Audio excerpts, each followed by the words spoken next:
Praise the lord. ಯಾಕೋಬ ಎಂಬ ಹೆಸರಿನ ಅರ್ಥ ಮೋಸಗಾರ.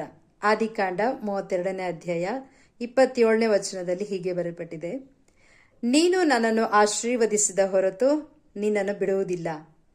ಅದಕ್ಕೆ ಆ ಪುರುಷನು, ನಿನ್ನ ಹೆಸರೇನು ಎಂದು ಕೇಳಿದ್ದಕ್ಕೆ ಯಾಕೋಬನು ಎಂದು ಹೇಳುವಾಗ, ಇನ್ನು ಮೇಲೆ ನೀನು ಯಾಕೋಬನೆನಿಸಿಕೊಳ್ಳುವುದಿಲ್ಲ ಎಂದು ಹೇಳಿದರು. ಅನೇಕ ಹೆಸರುಗಳಿವೆ. ಅಬ್ರಹಾಂ ಎಂಬುದಾಗಿ ಕರೆಯಲ್ಪಟ್ಟ ತಕ್ಷಣ ಆಸ್ತಿ ಸಿಗೋದಿಲ್ಲ. ಸೊಲೊಮೋನ್ ಎಂಬುದಾಗಿ ಹೆಸರಿಟ್ಟಾಗಲೇ ಜ್ಞಾನಿ ಆಗೋದಿಲ್ಲ. ನಮ್ಮ ವ್ಯಕ್ತಿತ್ವವನ್ನು ನೋಡಿ ದೇವರು ಆಶೀರ್ವದಿಸುವವನಾಗಿದ್ದಾನೆ.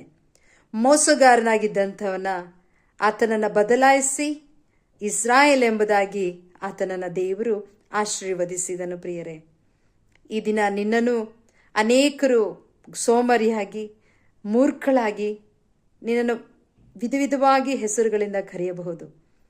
ದೇವರೊಂದಿಗೆ ಹೋರಾಡಿದರೆ ಖಂಡಿತವಾಗ್ಲೂ ನಿನ್ನನ್ನು ಸಹ ಆಶೀರ್ವದಿಸುವವನಾಗಿದ್ದಾನೆ.